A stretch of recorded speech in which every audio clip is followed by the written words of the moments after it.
லூக்கா நற்செய்தி அதிகாரம் 16. முன்மதியோடு செயல்பட்ட வீட்டு பொறுப்பாளர். இயேசு தம் சீடருக்கு கூறியது: செல்வர் ஒருவருக்கு வீட்டு பொறுப்பாளர் ஒருவர் இருந்தார். அவர் தம் தலைவரின் உடைமைகளை பாழாக்கியதாக அவர் மீது பழி சுமத்தப்பட்டது. தலைவர் அவரை கூப்பிட்டு, உம்மை பற்றி நான் கேள்விப்படுவது என்ன? பொறுப்பிலுள்ள கணக்கை ஒப்படையும். நீர் இனி வீட்டு பொறுப்பாளராய் இருக்க முடியாது என்று அவரிடம் கூறினார். அந்த வீட்டு பொறுப்பாளர், நான் என்ன செய்வேன்? வீட்டு பொறுப்பிலிருந்து என் தலைவர் என்னை நீக்கிவிடப் போகிறாரே. மண் வெட்டவோ என்னால் இயலாது, இறந்து உண்ணவும் வெட்கமாயிருக்கிறது. வீட்டு பொறுப்பிலிருந்து என்னை நீக்கிவிடும்போது பிறர் என்னை தங்கள் வீடுகளில் ஏற்றுக்கொள்ளும்படி நான் என்ன செய்ய வேண்டும் என எனக்கு தெரியும் என்று அவர் தமக்குள்ளேயே சொல்லிக்கொண்டார். பின்பு அவர் தம் தலைவரிடம் கடன்பட்டவர்களை ஒவ்வொருவராக வரவழைத்தார். முதலாவது வந்தவரிடம், நீர் என் தலைவரிடம் எவ்வளவு கடன்பட்டிருக்கிறீர் என்று கேட்டார். அதற்கு அவர் 100 குடம் எண்ணெய் என்றார். வீட்டு பொறுப்பாளர் அவரிடம், இதோ உம் கடன் சீட்டு, உட்கார்ந்து 50 என்று உடனே எழுதும் என்றார்.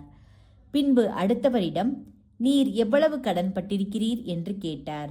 அதற்கு அவர் 100 மூட்டை கோதுமை என்றார்.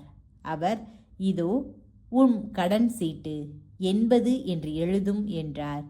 நேர்மையற்ற அந்த வீட்டு பொறுப்பாளர் முன்மதியோடு செயல்பட்டதால் தலைவர் அவரை பாராட்டினார். ஏனெனில் ஒளியின் மக்களை விட இவ்வுலகின் மக்கள் தங்கள் தலைமுறையினரிடத்தில் மிக்க முன்மதியுள்ளவர்களாய் நடந்து கொள்ளுகிறார்கள். ஆகையால் நான் உங்களுக்கு சொல்லுகிறேன், நேர்மையற்ற செல்வத்தை கொண்டு உங்களுக்கு நண்பர்களை தேடிக்கொள்ளுங்கள். அது தீரும் பொழுது அவர்கள் உங்களை நிலையான உறைவிடங்களில் ஏற்றுக்கொள்வார்கள். மிகச் சிறியவற்றில் நம்பத்தகுந்தவர் பெரியவற்றிலும் நம்பத்தகுந்தவராய் இருப்பார். மிக சிறியவற்றில் நேர்மையற்றவர் பெரியவற்றிலும் நேர்மையற்றவராய் இருப்பார். நேர்மையற்ற செல்வத்தை கையாளுவதில் நீங்கள் நம்பத்தகாதவராய் இருந்தால் யார் உங்களை நம்பி உண்மை செல்வத்தை ஒப்படைப்பார்?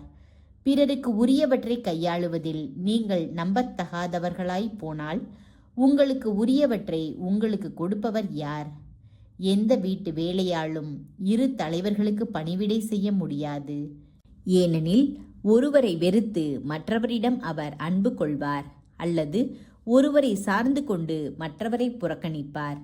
நீங்கள் கடவுளுக்கும் செல்வத்துக்கும் பணிவிடை செய்ய முடியாது. திருச்சட்டமும் இறையாட்சியும்.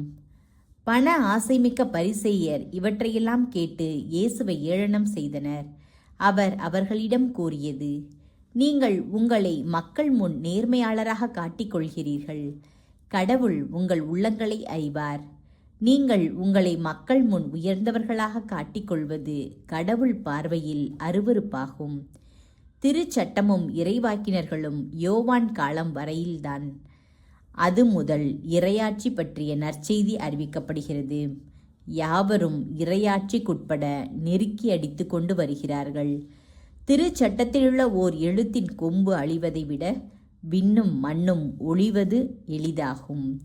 தன் மனைவியை விலக்கிவிட்டு வேறொரு பெண்ணை மணப்பவன் எவனும் விபச்சாரம் செய்கிறான். கணவனால் தள்ளப்பட்ட பெண்ணை மணப்பவனும் விபச்சாரம் செய்கிறான். செல்வரும் லாசரும். செல்வர் ஒருவர் இருந்தார். அவர் விலையுயர்ந்த மெல்லிய செந்நிற ஆடை அணிந்து நாள்தோறும் விருந்துண்டு இன்புற்றிருந்தார். லாசர் என்னும் பெயர் கொண்ட ஏழை ஒருவரும் இருந்தார். அவர் உடல் முழுவதும் புண்ணாய் இருந்தது. அவர் அச்செல்வருடைய வீட்டு வாயில் அருகே கிடந்தார். அவர் செல்வருடைய மேசையிலிருந்து விழும் துண்டுகளால் தம் பசியாற்ற விரும்பினார். நாய்கள் வந்து அவர் புண்களை நக்கும். அந்த ஏழை இறந்தார். வானதூதர்கள் அவரை ஆபிரகாமின் மடியில் கொண்டு போய் சேர்த்தார்கள். செல்வரும் இறந்தார். அவர் அடக்கம் செய்யப்பட்டார். அவர் பாதாளத்தில் வதைக்கப்பட்ட போது அண்ணாந்து பார்த்து தொலைவில் ஆபிரகாமையும் அவரது மடியில் லாசரையும் கண்டார். அவர், தந்தை ஆபிரகாமே, எனக்கு இரங்கும். லாசர் தமது விரல் நுனியை தண்ணீரில் நனைத்து எனது நாவை குளிரச் செய்ய அவரை அனுப்பும். ஏனெனில் இந்த தீப்பிழம்பில் நான் மிகுந்த வேதனைப்படுகிறேன் என்று உரக்க கூறினார். அதற்கு ஆபிரகாம், மகனே, நீ உன் வாழ்நாளில் நலன்களையே பெற்றாய். அதே வேளையில் லாசர் இன்னல்களையே அடைந்தார். அதை நினைத்துக்கொள். இப்பொழுது அவர் இங்கே ஆறுதல் பெறுகிறார், நீயோ மிகுந்த வேதனைப்படுகிறாய். அன்றியும் எங்களுக்கும் உங்களுக்கும் இடையே பெரும் பிளவு ஒன்று உள்ளது. ஆகையால் இங்கிருந்து ஒருவர் உங்களிடம் வர விரும்பினாலும் கடந்து வர இயலாது, அங்கிருந்து நீங்கள் எங்களிடம் கடந்து வரவும் இயலாது என்றார். அவர், அப்படியானால் தந்தையே, அவரை என் தந்தை வீட்டுக்கு அனுப்புமாறு உம்மிடம் வேண்டுகிறேன். எனக்கு 5 சகோதரர்கள் உண்டு. அவர்களும் வேதனை மிகுந்த இந்த இடத்திற்கு வராதவாறு அவர் அவர்களை எச்சரிக்கலாமே என்றார். அதற்கு ஆபிரகாம், மோசேயும் இறைவாக்கினர்களும் அவர்களுக்கு உண்டு, அவர்களுக்கு செவிசாய்க்கட்டும் என்றார். அவர், அப்படியல்ல தந்தை ஆபிரகாமே, இறந்த ஒருவர் அவர்களிடம் போனால் அவர்கள் மனம் மாறுவார்கள் என்றார். ஆபிரகாம், அவர்கள் மோசேக்கும் இறைவாக்கினருக்கும் செவிசாய்க்காவிட்டால் இறந்த ஒருவர் உயிர்த்தெழுந்து அவர்களிடம் போனாலும் நம்ப மாட்டார்கள் என்றார்.